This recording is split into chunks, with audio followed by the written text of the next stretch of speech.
Hello everybody, this is Valencia and welcome to my channel Balloons in Business, where I show you the business of balloon and event decor.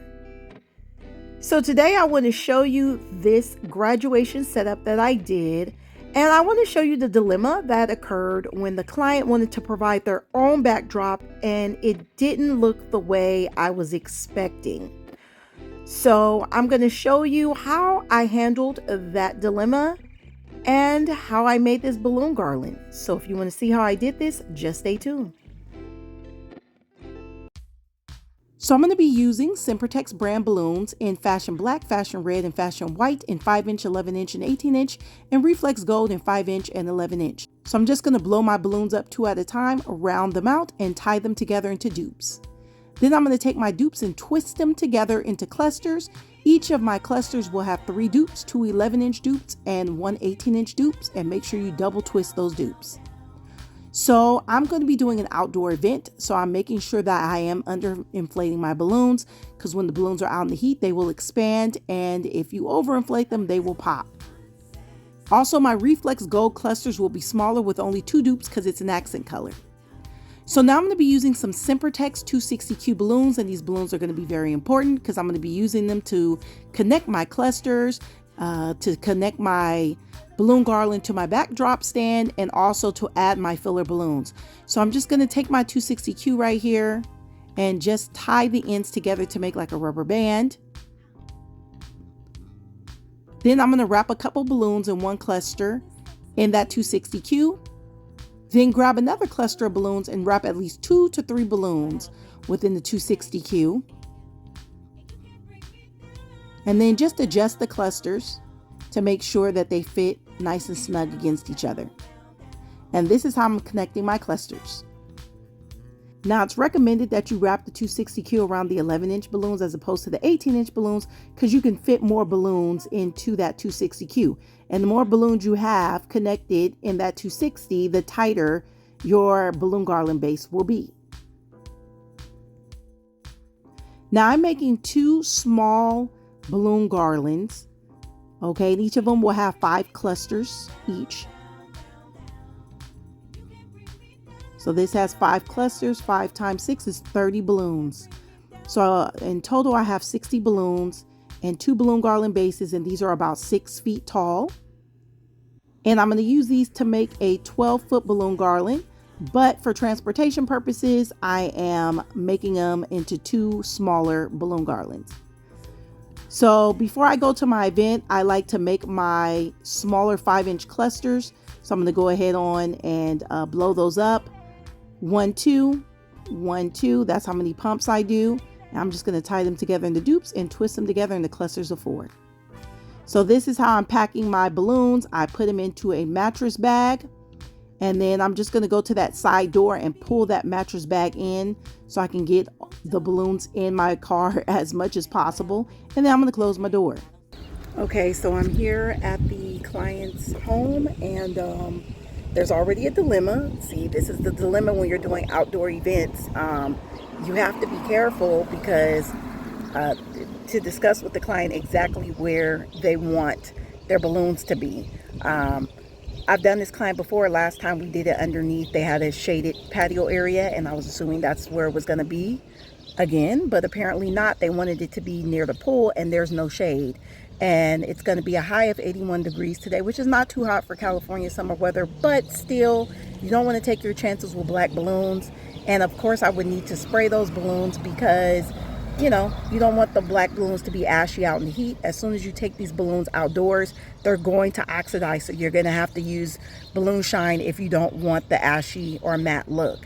So we're discussing what we're going to do, and hopefully we can put them underneath the patio. Other than that, I've already told her with the possibility that the balloons could pop before the party even starts, because the party doesn't start till 2, and that's basically the hottest part of the day. So we're gonna try to get that settled.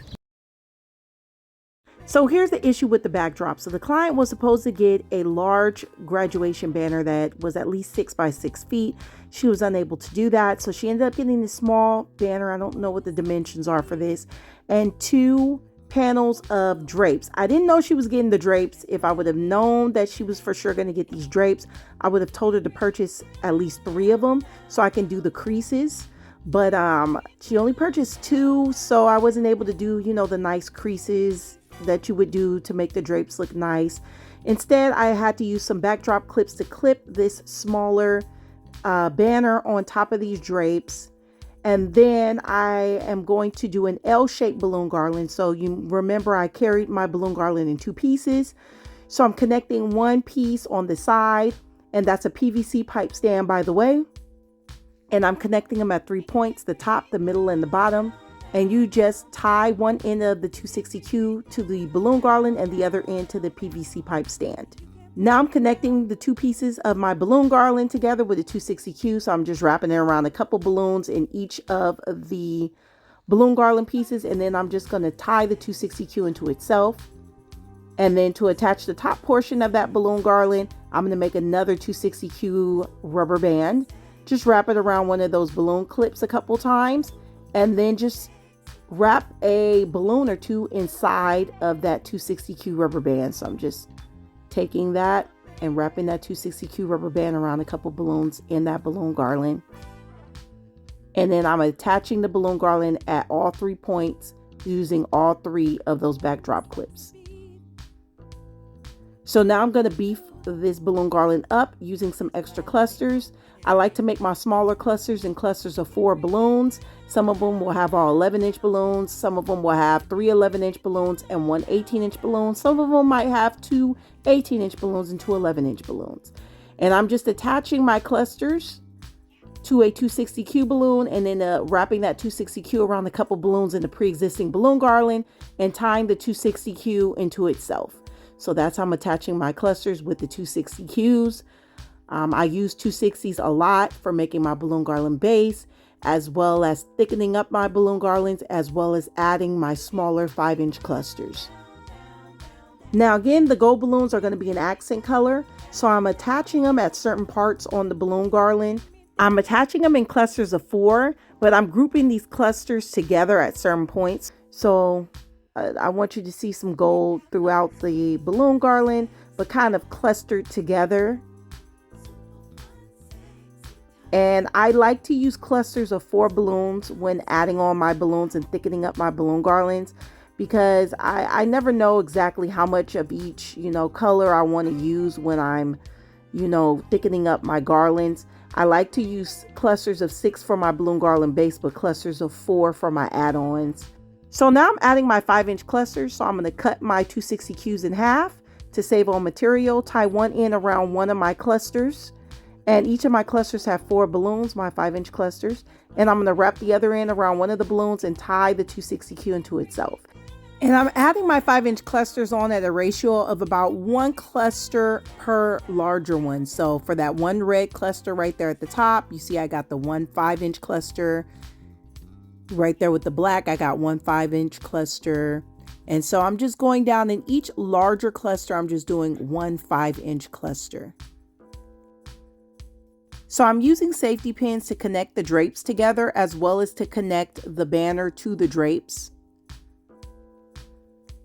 Again, this is not my backdrop. I honestly would have chosen something a little different, but I'm trying to make it work. So now I'm going to clean up my black balloons in particular, because some of them got dirty, before I apply my Mega Shine Balloon Shine. So that's Mega Shine Balloon Shine. You can get it on Amazon. I'm just going to spray it on the balloons to restore the shininess and give it that nice shiny look to finish off this backdrop. So here's the finished product to this graduation themed balloon garland setup. Now, what can be learned from this situation is you want to ask your client when you're booking whether this is going to be an outdoor or indoor event. You want to ask them what type of backdrop they're going to be using, ask for the dimensions, ask them to show you pictures, and make sure you clearly communicate with the client the consequences of having balloon garlands out in the heat with no shade or no covering, and the effects that putting Mega Shine on balloons can have on them popping if they are exposed to direct heat. You don't want your balloon garlands to be exposed to direct heat, especially if they're dark colors. Okay, try to get lighter colors and suggest lighter colors for an alternative if you can. If you can't, make sure the balloon garland is in a shaded area.